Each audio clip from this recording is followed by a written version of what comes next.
당신이랑 한 약속, 나 진짜 죽을 힘을 다해 지켰어. 그치만 이제 나도 당신 곁으로 가야 할 것 같아. 미연은 앙상하게 마른 손으로 차가운 묘비를 쓸어내렸습니다. 손가락 끝은 이미 감각이 사라진 지 오래였지만 묘비에 새겨진 남편 민수의 이름 석자 위를 더듬는 그 손길만큼은 그 어느 때보다 간절했죠. 하늘에서는 금방이라도 눈이 쏟아질 듯 무거운 낯빛 구름이 낮게 내려앉아 있었고 산비탈을 타고 내려오는 바람은 미연의 얇은 낡은 코트 속으로 사정없이 파고들었습니다. 당신이 그랬잖아. 그 무서운 집안 싸움에 우리 애들 절대로 휘말리게 하지 말라고 평생 숨어서 이름도 없이 평범하게만 키워달라고 나 그 약속 하나 지키려고 시장 바닥에서 비린내 맡으며 10년을 버텼어. 애들한테 아빠가 누군지 할아버지가 어떤 사람인지 입 밖으로 꺼내고 싶은 걸 수천 번도 더 삼키면서 살았다고. 근데 여보, 나 이제 더는 못 버티겠어. 내 몸이 내 마음대로 안 움직여. 그녀는 가슴을 쥐어짜며 오열했습니다.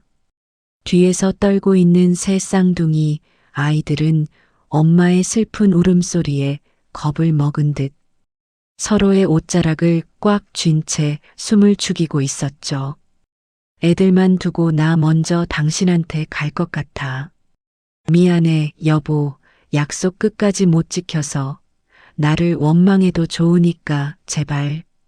우리 애들 좀 지켜줘. 그때였습니다. 저 멀리서 들려오던 자동차 엔진 소리가 멈추고 낙엽을 밟는 묵직한 구두. 소리가 미연의 등 뒤에서 멈춰섰습니다. 방금 뭐라고 했나? 낮게 깔리는 노신사의 목소리에 미연의 어깨가 딱딱하게 굳어버렸습니다. 그 목소리에는 평생을 권위 속에 살아온 이 특유의 위엄과 동시에 무언가에 크게 충격을 받은 듯한 떨림이 고스란히 배어 있었습니다. 당신이 지키려던 그 약속, 그리고 내 아들의 이름, 그걸 당신이 어떻게 아는 거야? 대체 당신 정체가 뭐야? 미연은 고개를 돌릴 엄두조차 내지 못한 채 바들바들 떨리는 손으로 남편이 남긴 낡은 유품을 가슴 깊숙이 끌어안았습니다. 30년 동안 봉인되었던 비극의 상자가 비바람치는 묘지. 한복판에서 마침내 그 뚜껑을 열기 시작한 순간이었습니다. 미연의 하루는 늘 남들보다 2시간 먼저 시작되었습니다. 새벽 4시 낡은 알람 시계가 찢어지는 소리를 내기도 전에 그녀는 이미 몸을 일으키곤 했죠. 좁디 좁은 단칸방, 새 쌍둥이가 서로 엉겨붙어 자는 숨소리를 들으며 미연은 가장 먼저 거친 손마디를 주물렀습니다. 생선 비늘을 긁어내고 대가리를 치는 일을 10년 넘게 해온 탓에 그녀의 손가락은 이미 제 모양을 잃은 지 오래였습니다. 방 안에는 늘 시선에도 가시지 않는 갯비린내가 배어 있었습니다. 시장 사람들은 그녀를 새 쌍둥이 엄마 혹은 비린내 댁이라고 불렀습니다. 누구 하나 그녀의 본명이 김미연이라는 것을 알지 못했고 그녀 역시 굳이 자신의 이름을 세상에 내놓지 않았습니다. 이름이 알려지는 순간 남편이 그토록 두려워했던 그 무서운 집안의 그림자가 자신과 아이들을 덮칠 것만 같았기 때문입니다. 엄마, 벌써 나가요? 막내 정우가 눈도 못 뜬 채 미연의 옷자락을 잡았습니다. 미연은 아이의 머리를 거친 손으로 쓰다듬으며 애써 미소 지었습니다. 아이들의 정수리에서는 고소한 땀 냄새가 났지만 자신의 옷에서는 늘 소금기와 생선 내장 냄새가 진동했습니다. 정우야, 조금만 더 자고 있어. 엄마가 올 때 맛있는 어묵 사올게. 미연은 낡은 고무장화에 발을 밀어넣고 밖으로 나섰습니다. 시장 입구에 도착하자마자 살을 파고드는 새벽 공기가 그녀를 반겼습니다. 하지만 미연에게는 추위보다 더 무서운 것이 있었습니다. 바로 남편 민수가 마지막 순간에 남긴 그 처절한 경고였습니다. 미연아, 절대로 그 사람들에게 우리 존재를 알리지 마. 내가 없더라도 애들만은 평범하게 키워줘. 그곳은 인간이 살 곳이 아니야. 그 악마가 아직 거기 있다고.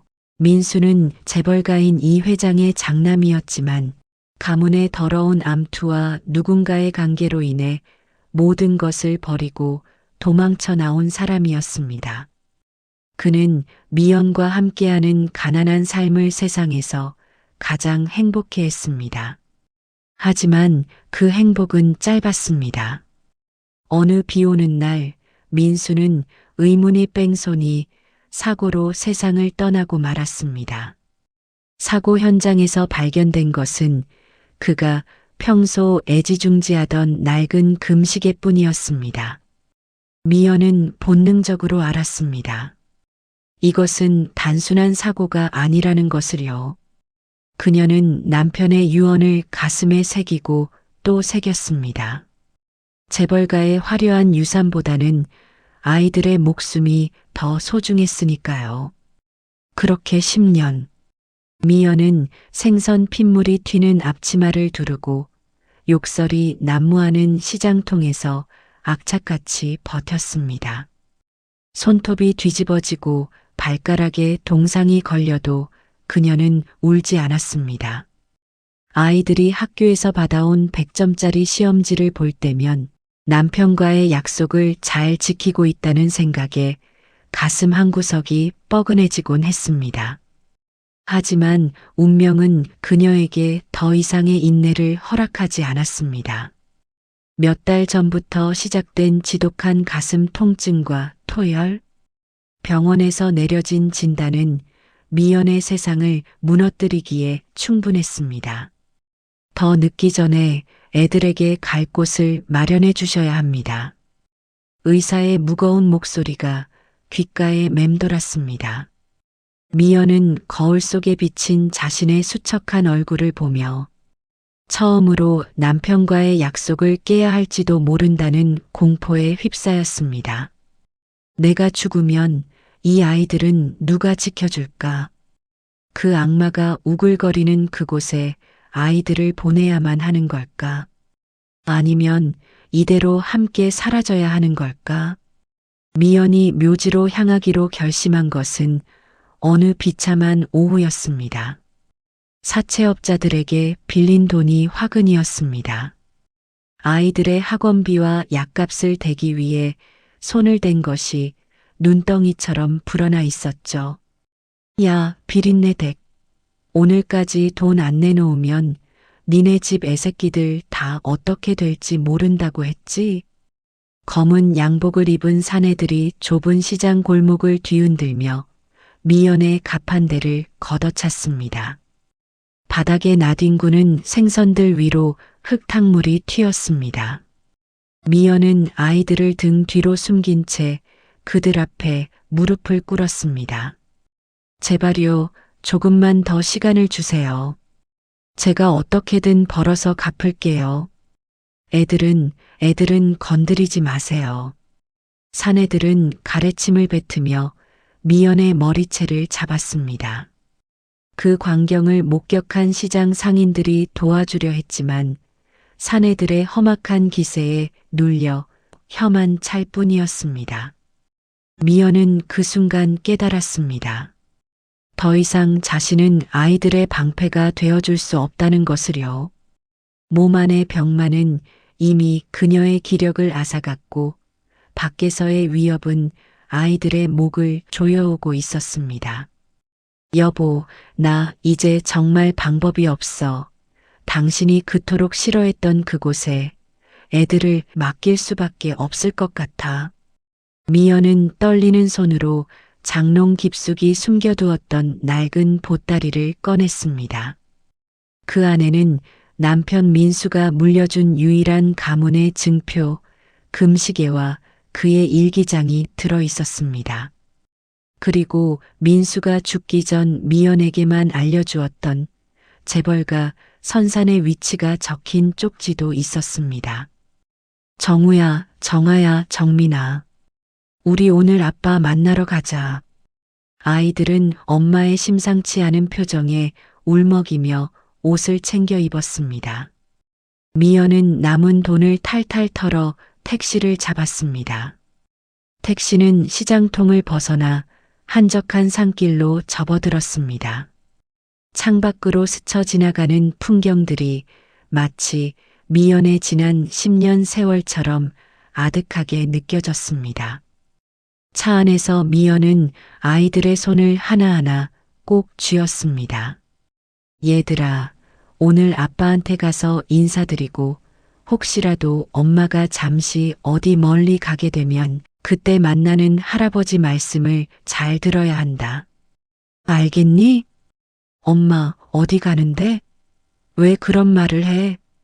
큰딸 정아가 미연의 마른 손을 잡으며 물었습니다. 미연은 대답 대신 아이를 품에 꽉 안았습니다.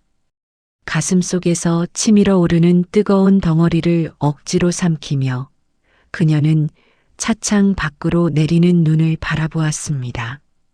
묘지 입구에 도착했을 때 산바람은 칼날처럼 날카로웠습니다. 가파른 길을 오르는 미연의 숨소리는 금방이라도 끊어질 듯 위태로웠습니다. 한 걸음 한 걸음 뗄 때마다 명치가 타들어가는 고통이 느껴졌지만 그녀는 멈추지 않았습니다. 마침내 도착한 남편 민수의 묘. 그곳은 회장이 장남을 위해 조성해둔 화려한 묘역이었습니다. 비록 가묘였지만 그 화려함은 미연이 살아온 10년의 가난과 너무나도 대비되어 그녀를 더욱 비참하게 만들었습니다. 여보, 나왔어. 미연은 묘비 앞에 주저앉았습니다. 그녀는 재벌 회장에게 구걸하러 온 것이 아니었습니다. 그저 죽음을 앞둔 어미로서 아이들을 아빠 곁에 두고 떠나겠다는 비장한 마지막 인사를 하러 온 것이었죠. 하지만 운명은 그녀가 계획한 슬픈 이별을 허락하지 않았습니다. 저 멀리서 검은 우산을 든 무리가 다가오고 있었습니다. 그 무리 중 가장 앞에서 걷고 있는 백발의 노신사. 미연은 본능적으로 직감했습니다. 저 사람이 바로 남편이 그토록 두려워하면서도 그리워했던 그의 아버지, 이 회장이라는 사실을요. 미연은 황급히 아이들을 끌어안고 몸을 숨기려 했지만 이미 늦어버렸습니다. 회장의 날카로운 시선이 미연의 수척한 얼굴과 그녀가 품에 안고 있는 낡은 금시계 위로 박혔습니다. 이 회장의 시선은 미연이 쥔 금시계에 고정된 채 미동도 하지 않았습니다. 산비탈을 타고 내려오는 칼바람이 나뭇가지를 핥히는 소리만이 정막을 깨우고 있었습니다. 이 시계가 왜 당신 손에 있는 거지? 대답해. 어디서 났냐고. 이 회장의 목소리는 갈라진 대지처럼 거칠고 메말라 있었습니다. 평생 수조원의 자금을 움직이며 대한민국 재계를 호령하던 노신사의 위엄은 온데간데 없었습니다. 그의 눈동자는 마치 벼랑 끝에서 천길 낭떠러지를 마주한 사람처럼 위태롭게 떨리고 있었죠. 시선을 떼지 못하는 그 금시계는 과거 그가 아끼던 맏아들 민수의 성인식 날 직접 손목에 채워주었던 가문의 증표였습니다. 미연은 심장이 입 밖으로 튀어나올 것만 같았습니다. 가슴 깊은 곳에서 울렁이는 통증이 다시 치밀어 올랐지만 그녀는 본능적으로 새 쌍둥이를 자신의 등 뒤로 더 바짝 끌어당겼습니다. 아이들은 낯선 할아버지의 서슬 퍼런 기세와 쩌렁쩌렁한 고함 소리에 겁을 먹고 미연의 낡아서 해진 코트 자락을 작은 손으로 꽉 쥔 채 숨을 죽였습니다. 막내 정우의 어깨가 파르르 떨리는 것이 미연의 손끝으로 고스란히 전해졌습니다. 제 남편 물건입니다. 함부로 말씀하지 마세요. 미연은 떨리는 목소리를 애써 가다듬으며 대답했습니다. 그녀의 손가락은 금시계를 감싸 쥐느라 하얗게 질려 있었고 손등 위에 굵게 붉어진 핏줄은 공포와 경계심으로 파들파들 떨리고 있었습니다. 이 회장은 성큼성큼 다가와 미연의 코앞까지 섰습니다. 그에게서 풍기는 은은한 침향 냄새와 고급 캐시미어, 양복의 차가운 질감이 미연의 오감을 압박해왔습니다. 남편? 당신 남편 이름이 뭐야? 똑바로 말해. 이 시계 주인이 누구인지 알고나 하는 소리야? 이 회장의 일갈이 산자락에 메아리 쳤습니다. 미연은 입술을 깨물었습니다. 피 맛이 살짝 돌 정도로 세게 깨물었죠. 말해야 할까? 아니, 말해서는 안 된다. 민수가 마지막 순간까지 그토록 두려워하며 숨기려 했던 것이 바로 이 순간이 아니었던가. 미연아, 절대로 그 사람들에게 우리 존재를 알리지 마. 그곳은 사람이 살 곳이 아니야. 남편의 애절한 목소리가 환청처럼 귓가를 때렸습니다. 하지만 미연의 등 뒤에서 막내 정우가 결국 참지 못하고 자지러지게 울음을 터뜨리는 순간 그녀를 지탱하던 이성의 끈은 툭 하고 끊어지고 말았습니다. 아이를 겁준 노인에 대한 분노와 지난 10년간 쌓인 억울함이 폭발했습니다. 이민수, 제 남편 이름은 이민수입니다. 당신이 매정하게 내버린 그리고 죽을 때까지 당신이 잊어버리고 살았던 당신의 큰아들 말이에요. 순간 묘역을 감싸던 공기가 얼어붙었습니다. 이 회장의 머리 위로 우산을 받쳐들고 있던 수행 비서의 손이 경악으로 움찔거렸고 옆에 서 있던 회장 부인은 비명을 지르듯 입을 틀어막으며 주저앉았습니다. 이 회장은 마치 보이지 않는 거대한 둔기에 머리를 맞은 사람처럼 비틀거렸습니다. 그의 눈앞에는 30년 전 자신의 야심과 가문의 체면을 지키기 위해 사지로 내몰았던 큰아들. 민수의 반항기 어린 그러나 슬픔이 가득했던 눈망울이 파노라마처럼 스쳐 지나갔습니다. 민수, 내 아들 민수가 살아있었단 말이냐? 아니, 여기 누워있는 게 정말 내 아들이란 말인가? 이 회장은 미연의 대답도 듣지 못한 채 미연이 주저앉아 있던 그 초라한 봉분 앞으로 다가가 털썩 무릎을 꿇었습니다. 비단처럼 고운 흙이 덮인 화려한 가묘 옆에 덩그러니 놓인 잡초만 무성한 이름 없는 흙무덤. 그가 그토록 찾아 헤매던 아들이 등잔 밑이 어둡다는 말처럼 바로 자신의 선산 뒤편. 외딴 언덕에 10년 넘게 찬 바람을 맞으며 묻혀 있었다는 사실이 노신사의 가슴을 갈기갈기 찢어놓았습니다. 그는 흙을 움켜쥐며 오열하기 시작했습니다. 그 권위적이던 어깨가 어린아이처럼 들썩였습니다. 미연은 그 광경을 보며 허탈한 냉소가 터져나왔습니다. 저 노인의 눈물이 저토록 뜨거운데 왜 살아생전 아들에게는 그토록 차가웠던 걸까? 이토록 쉽게 밝혀질 진실을 위해 자신은 왜 그토록 처절하게 숨어 살았던 것일까? 왜 아이들에게 아빠의 성조차 제대로 불러주지 못한 채 비린내. 나는 시장 바닥을 전전하며 비린내 댁으로 불려야 했던 것일까? 하지만 감동의 재회는 오래가지 않았습니다. 미연은 가슴을 짓누르는 통증에 정신을 차리고 아이들의 손을 잡았습니다. 그녀는 회장에게 도움을 구걸하러 온 것이 아니었습니다. 그저 죽음을 앞둔 어미로서 남편 곁에 아이들을 두고 떠나겠다는 마지막 인사를 하러 왔을 뿐이었죠. 이제 아셨으면 됐습니다. 저희는 가보겠습니다. 다시는 당신들 앞에 나타나지 않을 겁니다. 그게 제 남편과의 마지막 약속이었으니까요. 미연이 몸을 돌려 눈 덮인 가파른 산길을 내려가려 하자 이 회장이 다급하게 그녀의 소매를 붙잡았습니다. 그의 손은 얼음장처럼 차가웠지만 그 움켜쥐는 힘만큼은 간절함과 후회로 가득 차 있었습니다. 기다려라. 어디를 간단 말이냐. 내 아들의 처와 내 손주들을 이 눈밭에 두고 이대로 보낼 수는 없다. 가자, 집으로 가자구나. 내가 다 보상하마. 보상이요? 그 말 한마디로 지난 10년의 세월이 지워집니까? 저희 집은 따로 있습니다. 거기가 저희가 살 곳이에요. 미연은 냉정하게 이 회장의 손을 뿌리쳤습니다.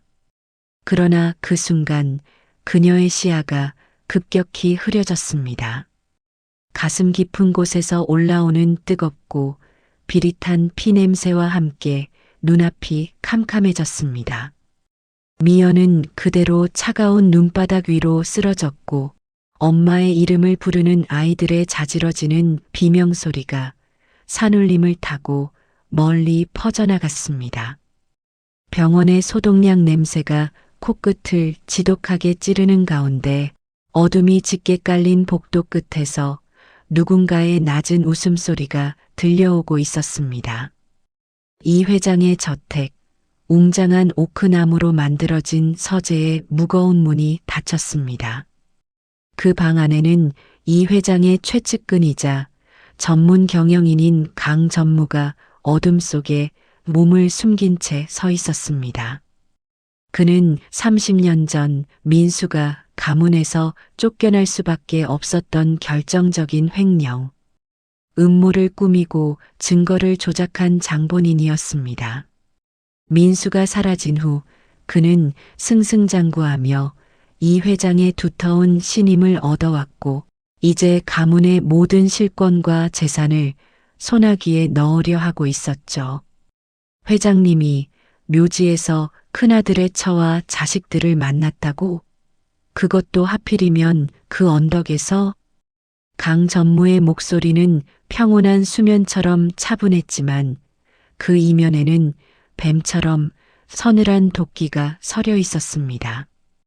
보고를 올리는 비서의 손이 미세하게 떨릴 정도로 방 안의 공기는 압박감이 심했습니다. 강 전무는 창밖으로 소리 없이 내리는 눈을 바라보며 쥐고 있던 고가의 만년필을 부러뜨릴 듯 움켜쥐었습니다. 30년을 공들여 쌓은 탑이다. 겨우 죽은 놈의 마누라와 입에 젖비린내 나는 애송이들 때문에 무너질 수는 없지. 그 여자가 누구인지, 지난 10년간 어디서 무엇을 하며 살았는지 샅샅이 뒤져. 털어서 먼지 안 나는 사람 없다. 그리고 2번 다시는 세상 밖으로 고개를 들지 못하게 만들어. 한편 병원 VIP실의 하얀 침대에 누워있던 미연은 가늘게 눈을 떴습니다. 낯선 천장의 무늬와 코를 찌르는 약 냄새가 가득했습니다. 그녀는 벌떡 일어나 주위를 살폈습니다. 다행히 침대 옆 푹신한 가죽 소파에는 새 쌍둥이가 서로의 체온에 의지한 채 웅크려 잠들어 있었습니다.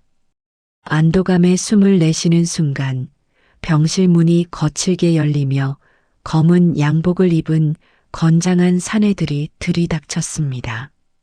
그들의 눈빛은 차가웠고 이 회장의 비서들과는 전혀 다른 살기가 가득했습니다. 김미연 씨, 잠시 조용히 같이 가주셔야겠습니다. 아이들을 생각하신다면 협조하는 게 좋을 겁니다. 그들은 미연의 대답을 듣기도 전에 그녀의 가냘픈 팔을 거칠게 낚아챘습니다. 미연은 저항하려 했지만 이미 병마에 침식된 그녀의 몸은 종이장처럼 무력하게 끌려갔습니다. 사내들은 잠든 아이들을 힐끗 쳐다보며 낮은 목소리로 으름장을 놓았습니다. 조용히 따라오는 게 신상에 이로울 거야. 저 애들이 자다가 다시는 눈을 뜨지 못하는 걸 보고 싶지 않다면 말이지. 미연은 공포로 온몸을 떨며 그들을 따라 나섰습니다. 병원 지하 주차장의 후미진 구석, 라이트를 끈 채 대기 중이던 검은 승용차. 뒷좌석에는 강 전무가 앉아 있었습니다. 그는 미연을 쳐다보지도 않은 채 두툼한 서류 봉투 하나를 시트에 툭 던졌습니다. 이게 뭡니까? 당신 남편 이민수가 30년 전 가문의 공금을 횡령하고 해외로 자금을 빼돌리려다 도망갔다는 확실한 증거 서류야. 물론 세상에는 그렇게 알려져 있고 앞으로도 그럴 거지. 당신이 나타나면 이 서류는 세상에 공개될 거고 당신 남편은 죽어서도 가문을 배신한 범죄자라는 더러운 꼬리표를 떼지 못할 거야. 그리고 저 아이들은 범죄자의 자식으로 평생 손가락질 받으며 지하도에서 구걸이나 하며 살게 되겠지. 강 전무의 목소리는 마치 다정한 조언을 건네듯 부드러웠지만 그 내용은 미연의 심장을 갈기갈기 도려내는 칼날 같았습니다. 그는 미연의 얼굴 가까이 다가와 비열한 미소를 지으며 그녀의 귀에 속삭였습니다. 회장님께는 아무 말도 하지 말고 조용히 사라져. 당신이 어디서 죽든 살든 난 관심 없어. 하지만 저 아이들이라도 살리고 싶다면 다시는 이 근처에 얼씬도 하지 마. 만약 한마디라도 진실을 발설하는 날엔 시장통 단칸방이 아니라 차가운 콘크리트, 바닥 아래가 당신들의 새로운 집이 될 거다. 내 말 알아듣겠어? 미연은 억울함과 분노에 눈물이 솟구쳤습니다. 내 남편 민수는 그런 사람이 아니었습니다. 누구보다 청렴했고 가문의 부당한 권력과 강 전무 같은 인간들의 비리에 맞서다 쫓겨난 사람이었습니다. 하지만 지금의 그녀에게는 그 진실을 증명할 힘도 시간도 없었습니다. 아이들을 지키기 위해 그녀는 또다시 스스로를 어둠 속에 가둬야만 했습니다.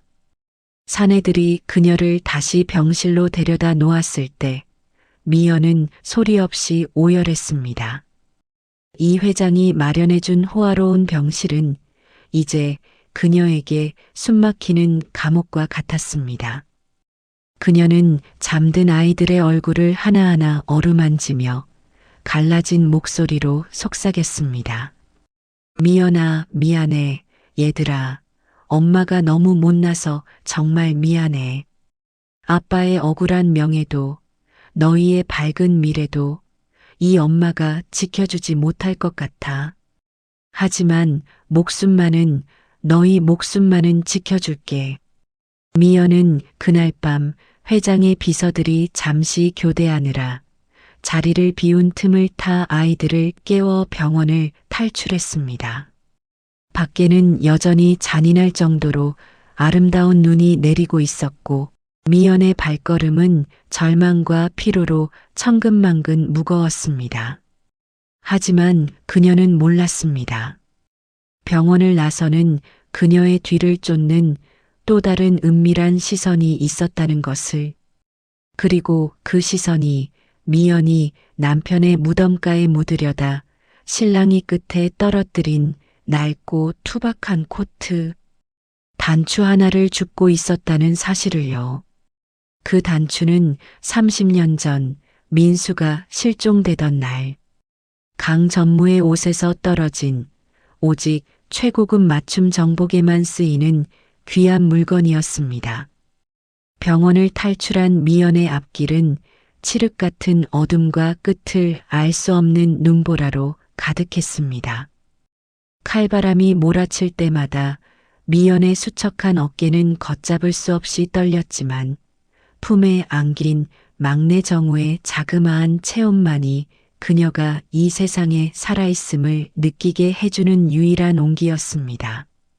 미연은 자신의 몸에서 모래시계의 모래처럼 빠져나가는 생명력을 억지로 붙잡으며 시장통 구석의 낡은 창고로 몸을 숨겼습니다. 그곳은 10년 전 민수와 처음 자리를 잡았을 때 세상을 다 가진 것처럼 행복해하며 임시로 머물던 차갑고 습한 공간이었습니다.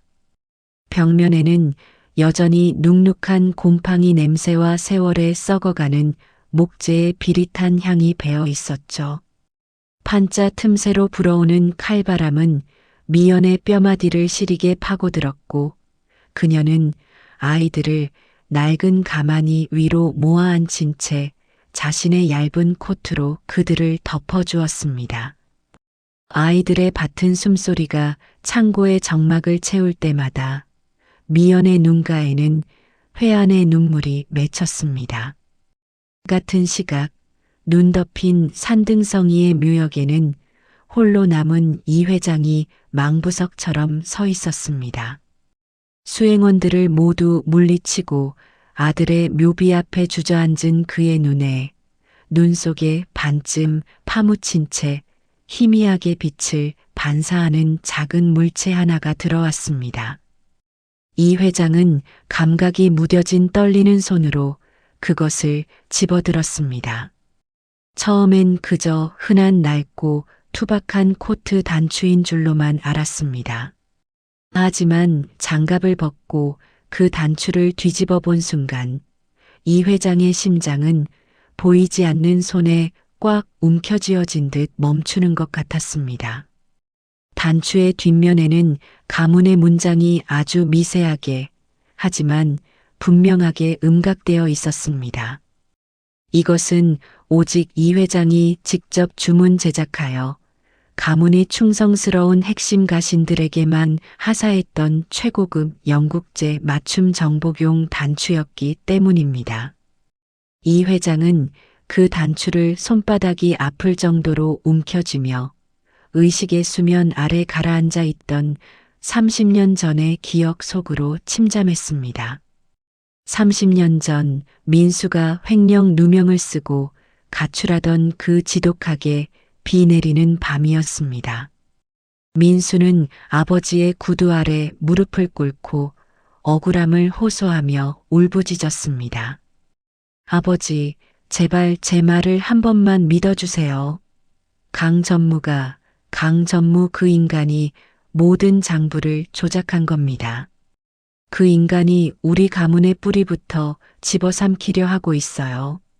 하지만 당시 권력의 최정점에서 오만에 눈이 멀었던 이 회장은 핏줄인 아들의 진실된 눈망울보다 강 전무가 내민 정교하고 깔끔한 가짜 장부를 더 믿었습니다.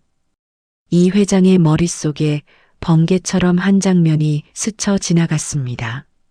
민수가 쫓겨나던 그날 밤 배웅하는 척 연기하던 강 전무의 코트 상단 단추 하나가 떨어져 나가 실밥만 덜렁거리고 있었던 그 아주 사소하고도 끔찍한 기억 말입니다.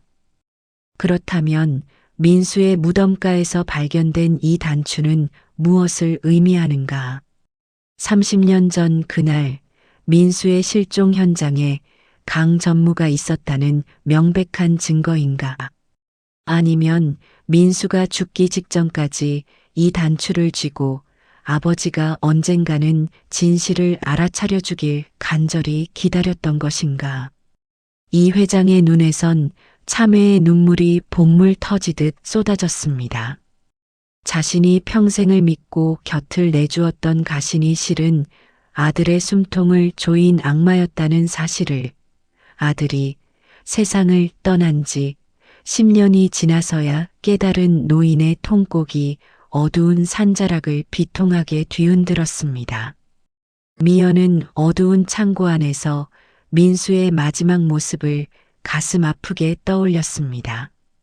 피투성이가 된 채 거친 숨을 몰아쉬던 민수가 차갑게 식어가는 그녀의 손에 마지막 힘을 다해 쥐어준 것은 금시계와 함께 뜯겨진 바로 이 단추였습니다.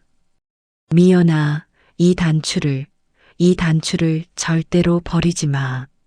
언젠가 우리 아버지를 만나게 되는 날이 오면 이 단추의 주인을 찾으라고 해. 그 인간이 나를 이렇게. 민수는 끝내 말을 잇지 못한 채 젖은 눈을 감았습니다. 미연은 그동안 그 단추가 무엇을 의미하는지 알지 못한 채 그저 남편이 남긴 마지막 저주와 한이 서린 물건이라 생각하며 비단 주머니 깊숙이 보물처럼 숨겨왔던 것이었습니다. 미연은 창고 구석에서 추위와 배고픔에 바들바들 떨고 있는 새 쌍둥이를 바라보며 입술을 피가 나도록 깨물었습니다. 이제는 더 이상 도망치지 않겠다고, 아니 도망칠 곳조차 없다는 것을 깨달았습니다. 강 전무가 자신들을 죽이려 든다면 차라리 그 악마의 목덜미를 물어뜯고서라도 아이들의 미래를 지켜내겠다고 다짐했습니다. 그녀는 몽롱해지는 정신을 필사적으로 붙잡으며 민수의 낡은 일기장 갈피 사이에 숨겨두었던 낡은 수첩 하나를 꺼냈습니다. 그 안에는 민수가 가문의 비리를 추적하며 목숨 걸고 남겨둔 강 전무의 비밀 계좌번호들과 자금 세탁의 흐름이 빼곡하게 적혀 있었습니다. 이 회장은 날이 밝자마자 비밀리에 하지만 신속하게 움직이기 시작했습니다. 그는 강 전무의 촘촘한 감시망을 피하기 위해 은퇴한 지 오래되어 이미 잊힌 존재였던 자신의 옛 신복 박 기사를 은밀히 불렀습니다. 이 회장의 눈빛은 30년 전 재계를 호령하던 서슬 퍼런 기상을 되찾아 있었습니다. 박 기사, 조용히 믿을 만한 사람들을 풀어 병원을 탈출한 그 여자와 아이들을 찾아내게. 그리고 강 전무의 눈을 피해 그들의 유전자 샘플을 확보해야 하네. 내 눈으로 직접 확인하기 전까진 이제 그 누구도 믿지 않을 거야. 그 시각 강 전무는 초조함에 입술을 바짝 말리며 집무실 안을 서성이고 있었습니다. 병원에서 미연을 놓쳤다는 보고를 받은 그의 얼굴은 인간의 탈을 벗은 악귀처럼 일그러졌습니다. 무슨 수를 써서라도 오늘 안에 찾아내. 그 여자가 회장님과 다시 접촉하게 두면 우린 끝장이야. 쥐도 새도 모르게 흔적도 남기지 말고 처리하란 말이다. 강 전무는 미연의 시장 주변과 낡은 단칸방을 이잡듯 뒤졌고 미연이 숨어있는 낡은 창고 근처까지 검은 양복을 입은 수아들의 위협적인 구두 소리가 들려오기 시작했습니다. 미연은 창고 틈새로 보이는 사내들의 차가운 그림자를 보며 숨을 죽였습니다. 아이들의 입을 작은 손으로 막고 자신의 심장 소리가 창고 밖으로 새나갈까봐 가슴을 꽉 눌렀습니다. 눅눅한 창고 안의 공기는 오직 죽음의 공포로만 가득 찼고 멀리서 들려오는 낙엽 밟는 소리는 마치 저승사자가 다가오는 발걸음처럼 미연의 고막을 때렸습니다. 미연은 품 안의 일기장을 더 꽉 쥐었습니다. 이 일기장만 이 회장의 손에 들어간다면 모든 진실이 밝혀질 텐데 지금의 그녀에겐 성벽 같은 재벌가의 문턱을 넘을 방법도 기력도 없었습니다. 그때였습니다. 창고 뒷문이 삐걱거리며 조심스럽게 열렸고 낯익은 얼굴이 어둠 속에서 나타났습니다. 미연이 생선 가판대를 할 때 옆자리에서 채소를 팔며 정을 나누던 김씨 할머니였습니다. 비린내댁 여기 있었구먼. 지금 시장 바닥이 난리 났어. 그 시커먼 놈들이 깡패들을 동원해서 시장을 다 뒤집어 놨다고. 김씨 할머니는 미연의 뼈만 남은 수척한 모습을 보며 소매로 눈물을 훔쳤습니다. 할머니는 미연의 손에 아직 온기가 남은 주먹밥 몇 덩이를 쥐어주며 떨리는 목소리로 속삭였습니다. 여기 있으면 금방 들켜. 내가 아는 야채 트럭이 하나 있으니 그걸 타고 일단 여길 벗어나게. 자, 어서. 미연은 할머니의 숭고한 도움으로 아슬아슬하게 시장을 빠져나왔습니다. 거칠게 흔들리는 트럭 짐칸의 어둠 속에서 미연은 차가운 몸을 추스르며 생각에 잠겼습니다. 이제 그녀가 갈 곳은 단 한 군데뿐이었습니다. 이 회장의 화려한 저택이 아니라 민수가 생전에 언젠가 우리가 갈 곳이 없다면 진실이 묻힌 그곳으로 가야 해라고 말했던 가문이 옛 별장이었습니다. 그곳은 현재 폐쇄되어 사람들의 발길이 끊긴 채 버려진 곳이었죠. 미연은 그곳에 민수가 죽기 직전 숨겨둔 마지막 카드, 강 전무의 실체가 담긴 녹음 테이프가 있을 것이라 확신했습니다. 한편 이 회장은 박 기사를 통해 미연이 시장통 창고를 빠져나갔다는 다급한 소식을 들었습니다. 그리고 그 긴박했던 현장에서 미연이 실수로 떨어뜨린 낡은 아이용 칫솔 하나를 확보했습니다. 이 회장은 즉시 자신의 권한을 이용해 최고 권위의 유전자 검사 기관에 분석을 의뢰했습니다. 결과가 나오기까지 걸리는 시간은 단 24시간. 하지만 이 회장에게 그 시간은 자신의 평생보다 더 길고 고통스럽게 느껴졌습니다. 그는 서재에 홀로 앉아 아들의 금시계와 낡은 단추를 번갈아 보며 30년 전 자신이 저질렀던 돌이킬 수 없는 잘못들을 하나하나 되짚으며 가슴을 쳤습니다. 민수야, 내가 너무 늦었구나. 내가 내 피 맺힌 눈물을 너무 늦게 보았어. 이 아비를 용서하지 마라. 이 회장의 공허한 독백은 차가운 서재에 흩어졌습니다. 그리고 다음 날 새벽 이 회장의 손에 두툼한 서류 봉투 하나가 전달되었습니다. 봉투 안에는 친자관계 확률 99.9%라는 글자가 선명하게 적혀 있었습니다. 이 회장은 떨리는 손으로 결과지를 가슴에 품고 오열했습니다. 내 핏줄이었어. 그 아이들이, 그 가여운 여자가 내 아들의 전부였단 말이다. 이 회장은 더 이상 망설이지 않았습니다. 그는 직접 차를 몰아 미연이 향했을 것으로 추정되는 가문의 옛 별장으로 미친 듯이 달려갔습니다. 하지만 그 뒤를 강 전무의 차량들이 뱀처럼 은밀하게 뒤쫓고 있었습니다. 눈 덮인 가파른 산길을 따라 벌어지는 숨막히는 추격전.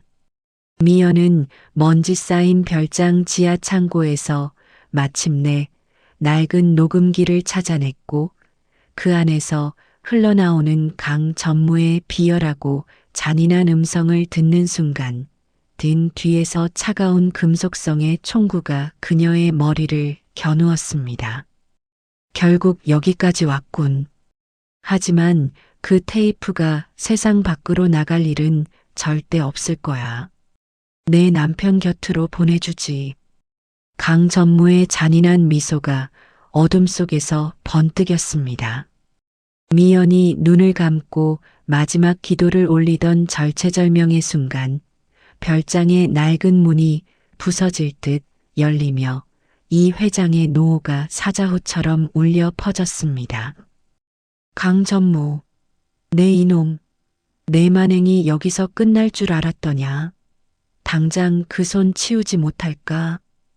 30년에 걸친 긴 침묵과 거짓의 성벽이 무너져 내리는 순간이었습니다. 별장 지하 창고의 공기는 수십 년 묵은 먼지와 차가운 습기로 가득 차 있었습니다. 코끝을 찌르는 곰팡이 냄새 사이로 미연의 거친 숨소리가 공허하게 울려 퍼졌습니다. 그녀의 손에는 낡은 카세트 테이프 하나가 쥐어져 있었습니다. 그것은 남편 민수가 자신의 목숨과 바꾼 가문의 몰락을 막기 위한 마지막 유산이었습니다. 결국 여기까지 기어들어왔군. 끈질긴 여자야. 어둠 속에서 강 전무의 목소리가 들려왔습니다. 그의 목소리는 평소의 부드러운 가면을 벗어던진 채 뱀의 쉿쉿거리는 소리처럼 서늘하고 비열했습니다. 강 전무는 천천히 미연을 향해 다가왔습니다. 그의 구두가 바닥의 먼지를 짓밟는 소리가 마치 사형 집행인의 발걸음처럼 미연의 심장을 압박했습니다. 그 테이프, 이리 내놔. 좋게 말할 때 넘긴다면 아이들의 목숨만큼은 살려줄 수도 있어. 강 전무는 주머니에서 차가운 금속성의 권총을 꺼내 들었습니다. 총구가 미연의 이마를 향하는 순간 미연은 온몸의 근육이 얼어붙는 듯한 공포를 느꼈습니다. 하지만 그녀는 눈을 피하지 않았습니다. 10년간 시장 바닥에서 겪었던 수모와 멸시, 그리고 남편 민수가 마지막 순간에 흘렸던 피를 생각하자 공포는 서서히 뜨거운 분노로 바뀌었습니다. 살려준다고? 10년 전에도 당신은 그렇게 말했겠지. 민수 씨에게도 죄 없는 사람들에게 누명을 씌울 때도 당신은 그렇게 비열한 미소를 지었겠지. 미연의 외침이 창고 벽을 타고 메아리 쳤습니다. 강 전무의 미간이 종이장처럼 구겨졌습니다. 그의 눈과 근육이 파르르 떨리며 본색이 드러나기 시작했습니다. 그가 방아쇠를 당기려던 찰나 별장 위층에서 천둥 같은 소리가 들려왔습니다. 강 전무, 내 이놈, 내 만행이 여기서 끝날 줄 알았더냐. 별장의 육중한 문이 부서질 듯 열리며 이 회장이 나타났습니다. 노신사의 전신에서는 평생을 권력의 정점에서 살아온 이 특유의 압도적인 기운이 뿜어져 나왔습니다. 그의 뒤로는 박 기사와 경찰들이 일사불란하게 창고 안으로 들이닥쳤습니다. 강 전무의 총구가 흔들렸습니다. 그의 동공이 지진이라도 난 듯 격하게 요동쳤습니다. 30년 동안 이 회장의 그림자로 살며 완벽하게 자신을 숨겨왔다고 믿었던 그였습니다. 하지만 지금 그의 눈앞에 선 이 회장의 손에는 미연이 떨어뜨렸던 그 낡은 단추가 쥐어져 있었습니다. 이 회장님, 어떻게 여길, 이 단추가 무엇인지 내 놈이 모를 리 없겠지. 30년 전 내 아들 민수가 쫓겨나던 그 비 내리던 밤, 배웅하는 척하며 비열하게 웃던 내 놈의 코트에서 떨어졌던 바로 그 단추다.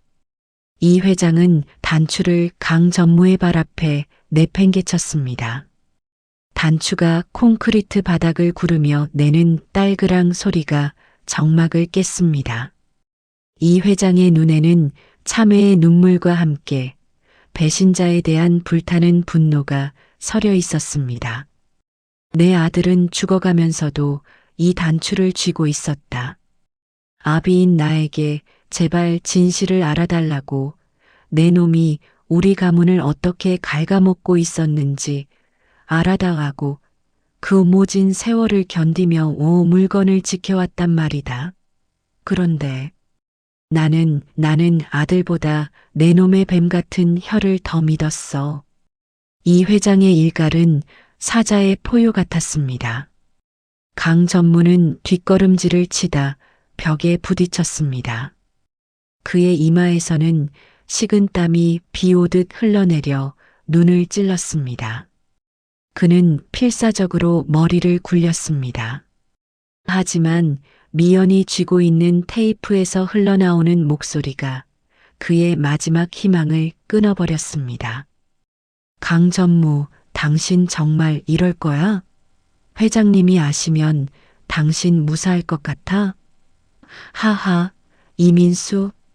내 아버지는 이미 내 손바닥 아니야. 그 노인네는 내가 보여주는 것만 보고 내가 들려주는 것만 듣거든. 넌 그냥 죽어주는 게 가문을 돕는 거야. 녹음기 속 강 전무의 목소리는 너무나도 비열하고 잔인했습니다. 그 소리가 창고 안에 울려 퍼지자 이 회장은 가슴을 부여잡으며 비틀거렸습니다. 자신이 평생을 믿고 곁을 내주었던 가신이 실은 아들의 숨통을 끄는 악마였다는 사실을 확인하는 순간의 고통은 칼로 심장을 도려내는 것보다 더했습니다. 그래, 내가 그랬다. 갑자기 강 전무가 미친 듯이 웃기 시작했습니다. 비명이 섞인 광기 어린 웃음소리였습니다.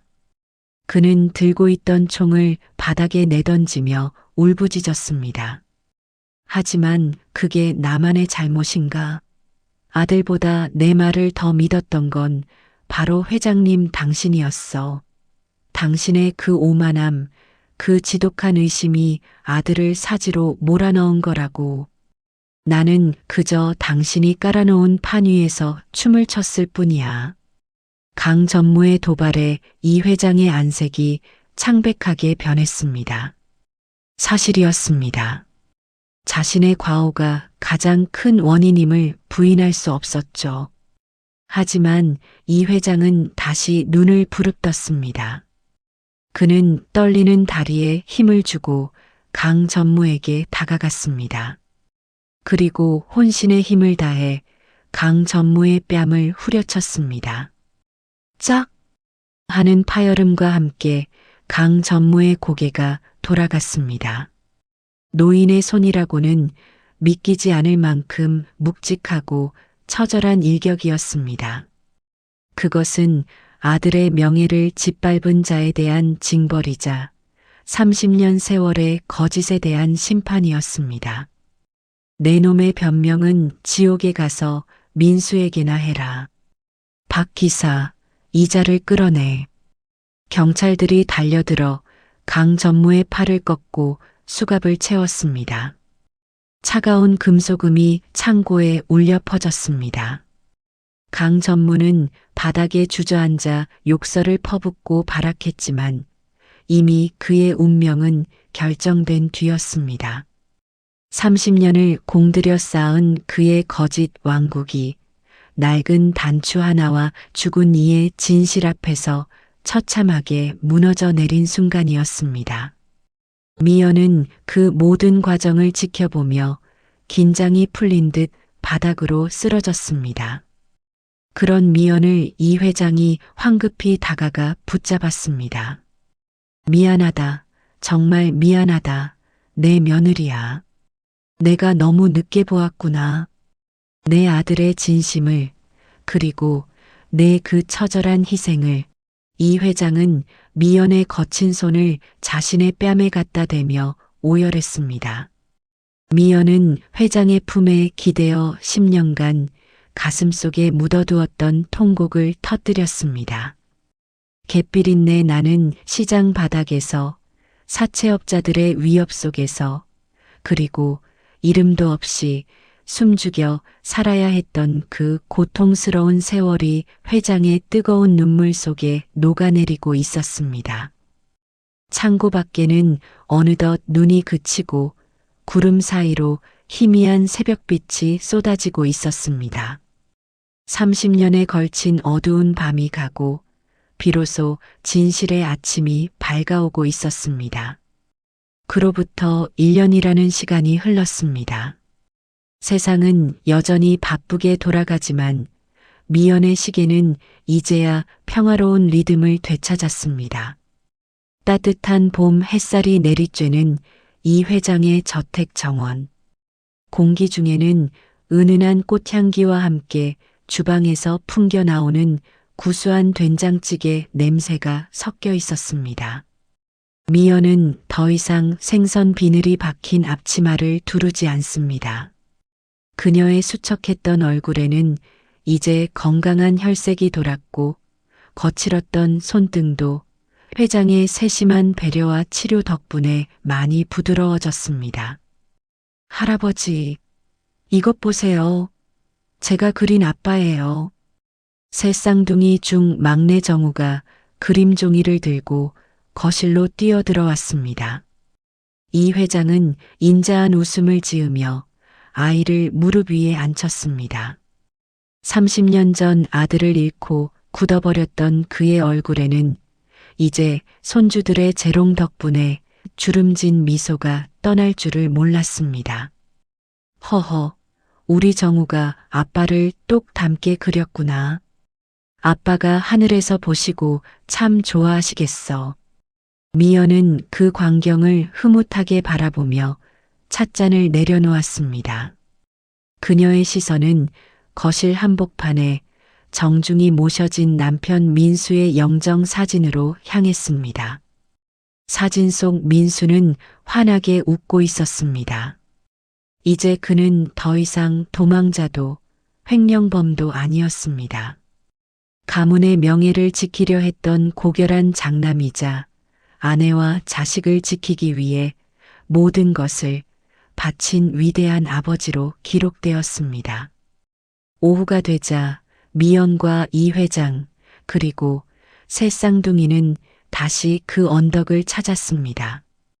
1년 전 비바람 속에 처절하게 마주했던 그 장소였죠. 하지만 이제 그곳은 이름 없는 흙무덤이 아니었습니다. 정성스럽게 가꾸어진 잔디와 함께 세상에서 가장 아름다운 비석이 세워져 있었습니다. 사랑하는 아들이자 남편 그리고 아버지. 이민수, 여기 잠들다. 미연은 비석 위에 하얀 국화꽃 한 송이를 올렸습니다. 그리고 마음속으로 나직하게 은조렸습니다. 여보, 나 이제 정말 약속 다 지켰어. 당신 부모님 곁에 애들 당당하게 세웠고 당신 이름도 되찾아줬어. 그러니까 이제 거기서 편히 쉬어. 우리 걱정은 하지 말고. 새 쌍둥이는 아빠의 묘비 앞에 나란히 서서 고사리 같은 손을 모았습니다. 아이들의 맑은 눈동자에는 아빠를 향한 그리움과 함께 앞으로 살아갈 날들에 대한 희망이 반짝이고 있었습니다. 이 회장은 미연의 어깨를 가만히 다독이며 말했습니다. 미연아, 고맙다. 끝까지 포기하지 않고 내 아들의 핏줄을 지켜줘서. 이제부터는 우리가 내 방패가 되어주마. 그동안 못 누린 행복 다 누리며 살자구나. 산자락을 타고 내려오는 바람은 이제 더 이상 춥지 않았습니다. 따뜻한 봄바람이 미연의 머리카락을 부드럽게 스치고 지나갔습니다. 미연은 하늘을 올려다보았습니다. 눈부시게 푸른 하늘 위로 남편의 환영이 보일 것만 같았습니다. 청취자 여러분, 오늘 이야기는 여기서 마무리하려 합니다. 억울한 세월을 견디며 약속을 지켜낸 한 여인의 삶과 뒤늦게나마 진실을 마주한 가족의 화해를 통해 우리 삶의 진정한 가치가 무엇인지 다시 한번 생각해 보게 됩니다. 끝까지 들어주셔서 진심으로 감사드립니다. 여러분의 삶에도 언제나 봄볕 같은 따뜻한 진실과 행복이 깃들기를 기원합니다. 이야기가 마음에 드셨다면 구독과 좋아요로 따뜻한 마음을 나누어 주세요. 저는 더 감동적인 이야기로 다시 찾아뵙겠습니다. 감사합니다.